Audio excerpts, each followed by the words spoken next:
fortress of the Philippines, key to the control of Manila Harbor with its great shipping facilities. Mountainous and rocky, Corregidor stretches across the entrance to Manila Bay. After Manila and Bataan, Corregidor was captured by the Japanese on May 6, 1942. Here on that black day, after a 4-month siege, the remnants of the American garrison were made prisoners.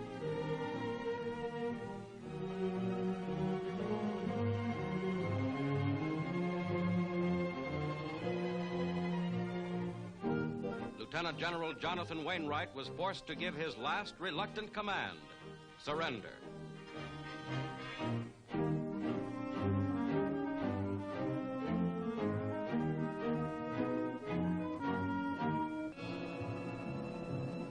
Japanese troops in front of the army barracks on Corregidor took down the American flag and raised their own.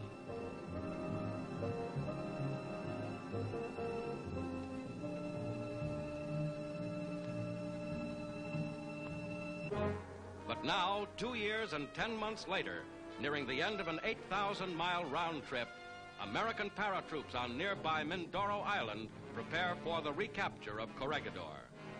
Veterans of Pacific airborne warfare since New Guinea, these parachute infantrymen will follow up days of air and sea bombardment of Corregidor and lead the man-to-man attack.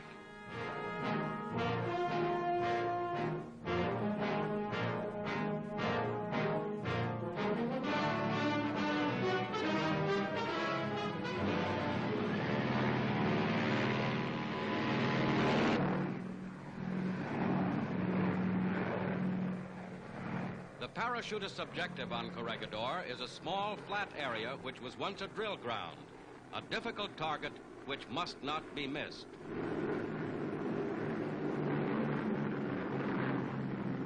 Now down to Corregidor.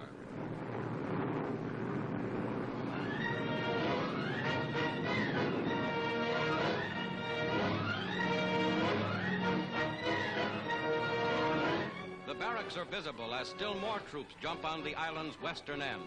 Jump in teams of 10, one team at a time, for almost 2 hours.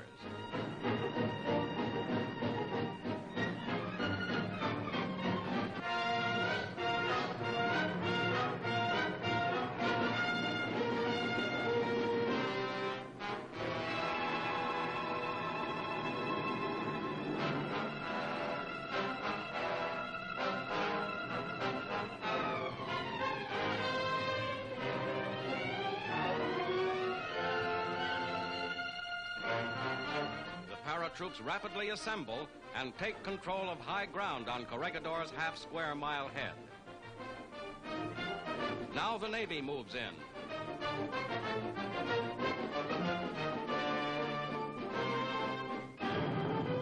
And here, all guns blazing, the Navy prepares for landing operations. Almost simultaneously, this same Navy is smashing Iwo Jima, 1,400 miles away, and Tokyo, 1,700 miles away, and also grouping vast reserves for blows to come. Strafing fighters add finishing touches to the intensive combined bombardment.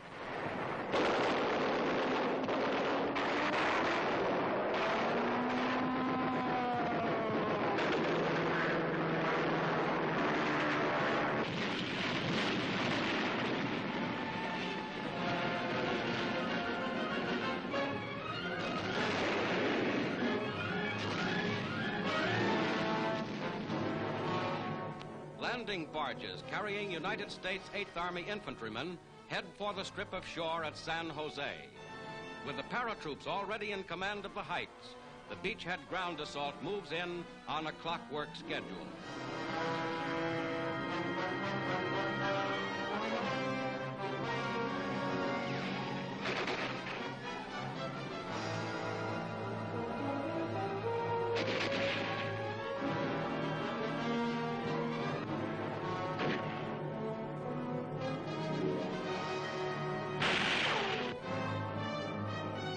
From their newly raised flag, the infantry push toward a junction with the parachutists above them. Joined together, the two units smash back the Japanese in close combat.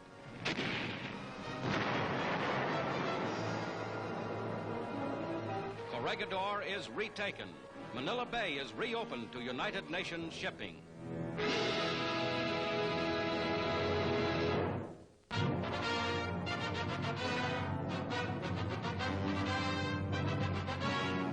End of the long journey home.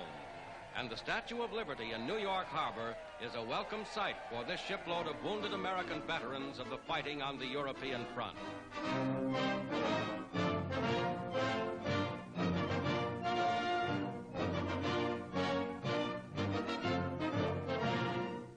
It's good to be back.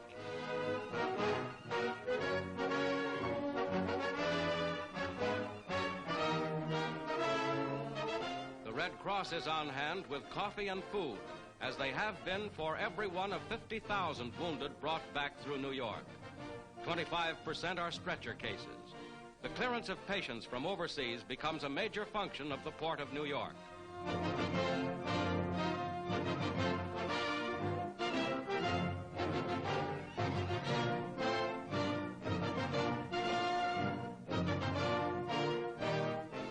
Steaks and fresh milk at Camp Shanks Hospital nearby. After months of battlefront life, the return home is the finest medicine. America welcomes her wounded heroes and provides for the security of their future.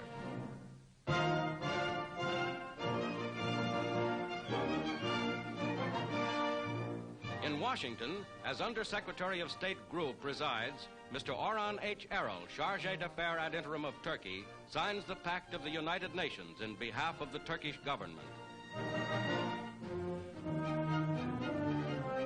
The Honorable Mahmoud Hassan, Egyptian minister, also signs the pact as representative of the government of Egypt.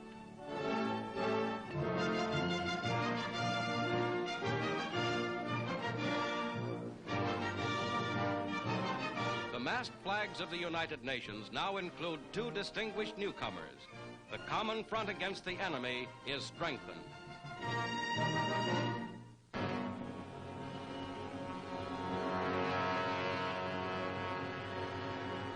Trailing vapor, American bombers come over Ludwigslust in central Germany. The aerial phase of the Western Front offensive amounts to full fury in an unprecedented single day of devastating attacks aimed at the entire Nazi transport system.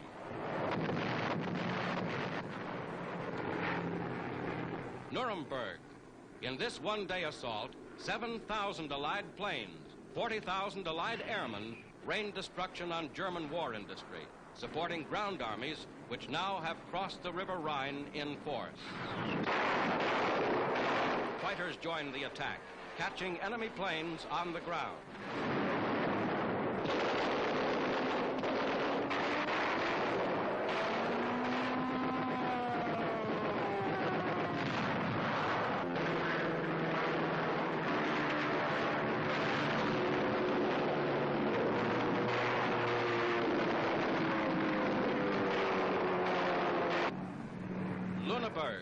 Low-level attack on marshalling yards.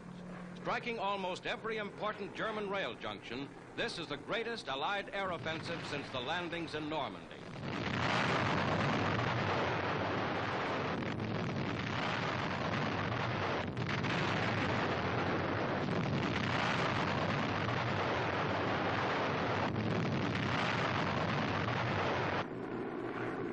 Uelzen.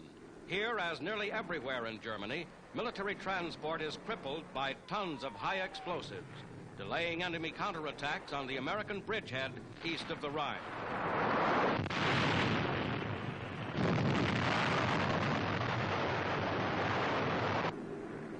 Behind this mighty air assault, Allied ground armies will smash to their final objectives.